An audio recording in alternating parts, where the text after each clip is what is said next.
Kasunod ana kadaghan sa kusako pa maganin ako na nabuhat bisag daghang tarantado ning lang ko mag-ingon kung asa ba gyud pero magani ko na nahimo kung hilo man lang tarunga ang problema nga di na kinahanglan og kanang mga anak nga pasabog. Tarunga lang, pwede raman. Total kay pwede raman gyud pod. Pero ha pabilib, sige pabilib. Sige pabilib.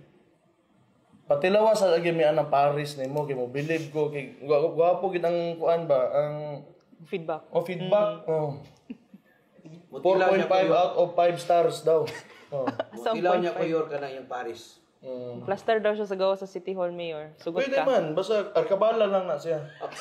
Arkabala lang Oh my kaso. Ako pa niya tinodon niya may pag-advertise na ko siya dre Ginansa pa sana. Okay, Mayor. So, on the matter of...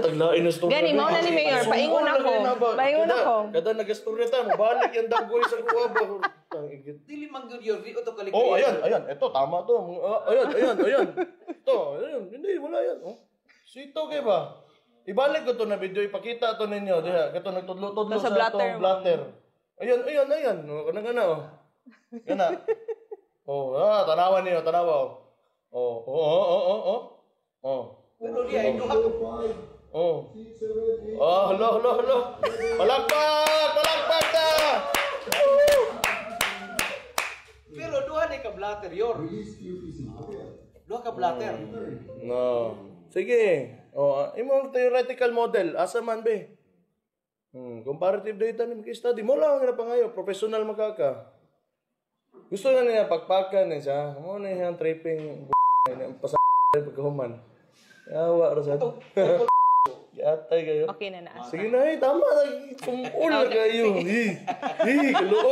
Kaluod. Ginoo ko. Kari Mayor, on the matter of security no na pag nastoryahan na nato ni on the previous episode pero developing siya na storya about sa pag-recall sa security detail ni VP Sara. So, na-development kaya nagpagawa siya og open letter si VP addressed to PNP Chief General Romel Marbil. Kung asa nang-mention po siya katong some of the points na imong gi-mention last episode o sa letter pod na isa no na nag-ingon siya na kamakailan lang daw ang PNP daw mga operatiba sa PNP nag-adto sa iyahang balay. Para nag-casing daw. What can you say about this? Panghasi na. Nagwori si VP Sara. Power tripping lagi. Kaning administration, grabe power tripping yun. Wala naman na sa una, mga pulis, makapiso magkagdaotan ka, pero karon ang pulis nga kanang parehan nila Torre, mo tried yun na sila sa ingani nga kuan setting. Kana sila Captain Marvel, o si Black Rider. Dili na kay si kuan na, okay man na siya, si Mateo. Okay man na siya. Si Roro Madrid.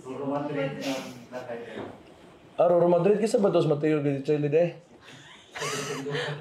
Pedro Benpis. Di mali mo de. Ay tama no bago man din na. Pero sa nga ni Abalos dito. Abalos. As benor gid kami yung magto na. At basta kana kana si Black Rider. Kinaman sa dito, nagtrabaho man sa dito, basta magtrabaho po sa tinuod na kinabuhi ba? Karon yor in relation to that, i-follow up ko lang yung kay paggawa sa statement ni Vice President Sara, tulo ka senador, no? Si Senator Padilla, Senator De La Rosa o sa Bongo, nagpadayag og kuan kung kinsa tong mo volunteer nga as escort security ni VP Sara. Daghan ang nag-offer og serbisyo yor nga mo gwardiya may mong security ni VP Sara. Pero ang iyahang call manggod di ba kuya is to protect her family. Yes. Tungod pod kay ang gina-consider niya as political harassment o ang isa po dili lang naga-involve na siya lang pero her kids na pod og her husband. And also your mother pod Mayor na ingon po to niya sa iyahang ang mga statement. Bata, mga pag-ubang mo yun. Kaya naabot naman sa balay. So nanggawas karon ng mga retired police, retired army, willing sila mag-volunteer as escort security ni VP Sara. Siyempre, dugay po na mayor na ako igsoon. Nakatrabaho po na ka. Siguro na po yung mga tao nga naluoy pod niya. Ana ba? Okay. Salamat na lang kung yung na sa inyo hang ginapakita nga suporta sa igsoon. Thank you kaayo. With all these things happening, are you worried sa safety ni VP Sara? Nabalaka ba ka, Mayor? Nabalaka ko. Alang nga, igsoon ko na ko na. Pero, yan, kaya ko igsoon. Igsoon, kumpiyansa na. Isog naman yung mga piece of shit na mga police nga nakaroon sa nga nagapagamit og kuan og mga politiko nga nakaroon sa gobyerno. Isog lang na sila ron kay ganahan man na sila glamang moduwa ra na sila glamang na sila kani diwata si kuan baraning tore yana paglamang ganahan na sila karon lang na sila basig hantod sa hantod pero you will never get the love and respect of people kung yana inyong ginabuhat and you know you are scum of society. Mao na kamo ang the finest example of why Filipinos do not trust policemen. Sa kadugay-dugay panahon, ang tawag sa inyo, buaya. Kana mo. Persona non grata, lawa, no, ino, kunya, pag-abot na rin, magtudlo-tudlo. Ito. Na persona non grata ka because of you have been participating in partisan political activities. Calbayog City. Paghilom diha, wakay angay lagi. Katong, sige lang, hapit na magong Pasko. Sige na lang eh. Una-unaon lang na to Pasko para di na kayo mag-init to ulo anin niya. Total, basig dig, naidagkong kaldero diha. Luto sa pares niya. Okay man. Pero, sultihan daga. Ingnan ta mo, nasa yung bula ron kay nagapahawd-hawd mo eh. Umana, 3-minute response ni mo. Katong nag-present ka sa Regional Peace and Order Council, wala mangyapon. Nahimo mang 8 minutes, yung 3 minutes, nadugay. Pero, ayaw pagpatisoy-tisoy dire kay unang-unas tanan, di ka tisoy. Nya, trabahante ka, gisilduhan ka sa mga tao. Mga tao ba, mga constituents ba, the taxpayers, mo gabayad sa imo sweldo. Ayaw pag hinilas, pag trabaho lang unta, unya kana imo mga wild kay na imagination nga ginapakita to justify kaning inyong gibuhat diri sa mga kapolisan sa Davao nga dugay naman unta mi na ay kuan diri. Kana maayo gid ang record sa Davao ba outstanding gid ang Davao when it comes to kuan peace and order. Kanya kay I do not know unsay nakaon nimo.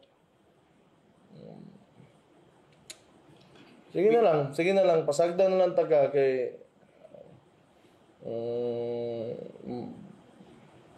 wala magi kay basis gyud ever since kamo tanan gikan sa taas na imong mga boss tanan ninyo ang manipulation diri sa Davao City Police wala gi basis from the very beginning. I-declare kung war on drugs, it could have been good for, the constituents and the people to keep them away from drugs and to deter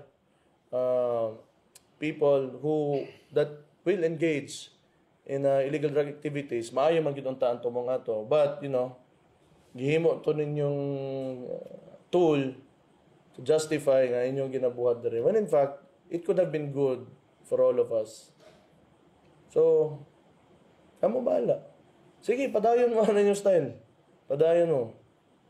The people know. We know. Ayaw mo pag-artista-artista doon, hindi ka na magsilbi. Hindi na magsilbi. Nauna ba, lagi ka tisoy. Huwag kay angay. Huwag kay angay, ano yung ginabuhat. You are not a politician. Awa, diri. Ayaw pag-apil-apil. Yun kanang style nyo, dribble-dribble ba? Pag dili ka mo angkon. You won't admit that you were the one that did that. Then you dribble mo doon sa taas, i-dribble nila balik sa mo Ana good. Lumang style na sa mga taga-gobyerno. Kanang dribble-dribblon ka. Luma style na. So, again, Davao, in behalf of the Davaoenos, we demand transparency, accountability. Yung